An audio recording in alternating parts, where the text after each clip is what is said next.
Another day, another vlog. Thank you Lord for this day. Hi there! Welcome back again to a day in my life. Ngayong araw nga, marami tayong gagawin, kaya naman maghahanda tayo. Taray, bakit naman may paghahanda? Birthday yarn?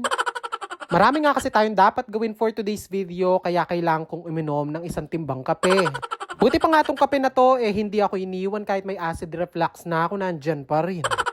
Habang nga nagkakape ako, nag-scroll nga ako dito sa may Facebook. Grabe na nga yung social media ngayon, no? Minsan may mga toxic ka talaga mapapanood. Bugbugan, gamitan, siraan, ay Diyos ko, nandito na nga yata lahat. Pero ako, ang ginagawa ko na lang ay na-unfollow ko na lang yung mga page na dati kong pinapanood na hindi na rin nakaka-inspire ngayon. Sobrang pili na lang nga yung mga tinira ko sa mga finalo ko noon dahil nga alam nyo naman, content creator tayo at gusto ko good vibes din yung na-share ko sa inyo. Wala naman nga yatang taong walang problema, pero syempre, ayoko na makadagdag sa mga problemang kinakaharap nyo. Kaya kung nagkataon man na meron kayong hindi gusto sa mga ina-upload ko, malaya po kayong mag-unfollow. Going back dito sa aking daily vlog, heto, pumasok nga ako dito sa banyo para nga kunin lahat ng marurumi namin. Ay rugo, paruminggo kaming MMEP, kaya naman nauni makatambaking pipipyan before today's video. Kahit yata 2 araw kami maglaba, hindi namin matatapos to. Kaya naman ikaw na nanonood, kung wala kang ginagawa, nanano ka, pati mo kurugusopan, tara na. Charis! Paglabas ko nga ng bahay, nakita ko na marami na din pala nakusot yung nanay ko at naipaikot dito sa washing. Habang inihintay ko nga matapos yung mga pinaiikot ko, heto, itatawb ko na nga muna itong mga kasangkapan na nahugasan kanina. Saktong matapos nga ako dun sa may kusina, lumabas na nga ako dahil tapos na nga din itong pinapaikot ko dito sa washing. Pag ganito talagang wala pa akong ginagawa, talagang tumutulong na din ako sa paglalaba. Ay rugo, pache kusina, upo, tamiras lang maleldo, lapayari. Umili na nga lang pala ng tilapia yung kapatid ko na lulutuin namin ngayong araw at heto nilinisan na nga ng bayaw ko. Hindi ko nga alam kung anong ipapangalan ko dito sa lulutuin nating ulam na to, pero ang pagkakaalam ko bistek. Ay basta yung ulam na to may kalamansi, may bawang at sibuyas, tapos may toyo. Dito nga ay naghiwa na nga ako ng 2 pirasong sibuyas dahil mas maraming sibuyas mas masarap daw. Ay rugo, dapat pala sibuyas na mo yung seli, day tanay nginulam eh. Charis! Isang buong bawang nga yung kinuha ko at heto pinukpok at binalatan, ngayon hiniwa ko na rin. Kailangan din pala natin dito yung kalamansi kaya heto naghiwa na rin ako. Hindi nga pala tayo maglalagay na suka at purong kalamansi nga yung gagamitin natin. Wala nga yung may-ari nung kalamansi kaya naman nang hingi na lang kami dun sa puno. Oh, wag niyo akong ibabash, ang mahalaga nang hingi tayo. Nang matapos ko ang pigain yung mga kalamansi, saktong-sakto naman, napatiktik na nga nung bayaw ko itong mga tilapia at nilagyan niya na din ng asin. Nagpainit na nga ako ng mantika dito sa may kawali at heto nang mainit na nga, nagsalang na din ako para nga agad ako matapos. 2 kilo nga yata yung binili ng kapatid ko at 10 piraso nga ito, kaya medyo matagal ako magpiprito. Nang matapos ko ang maiprito, yung mga unang batch, heto tinanggal ko na din at nagsalang na nga din pala ako dito sa mga natitira po. Masarap nga din kasi kapag nagluluto tayo ng gantong ulam, kailangan talaga maprito yung ating tilapia.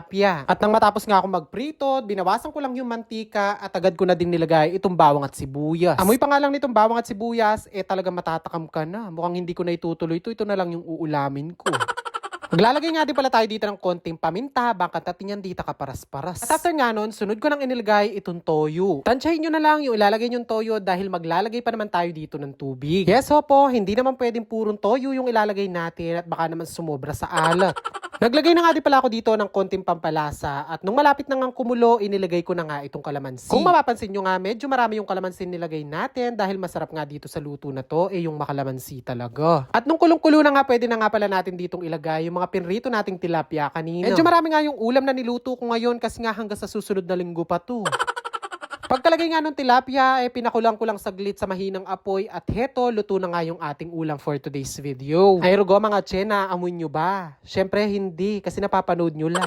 Charis! Na matapos nga maluto yung ulam, heto, kumuha nga ako ng pakwan na dala nga nung kapatid ko galing Candabo. Anihan nga daw ng pakwan doon at sakto pa nga favorite ko tong mga pakwan na pahaba na to. Itsura da pa mo, Diyos ko, pwede mo nung pagmayo mo.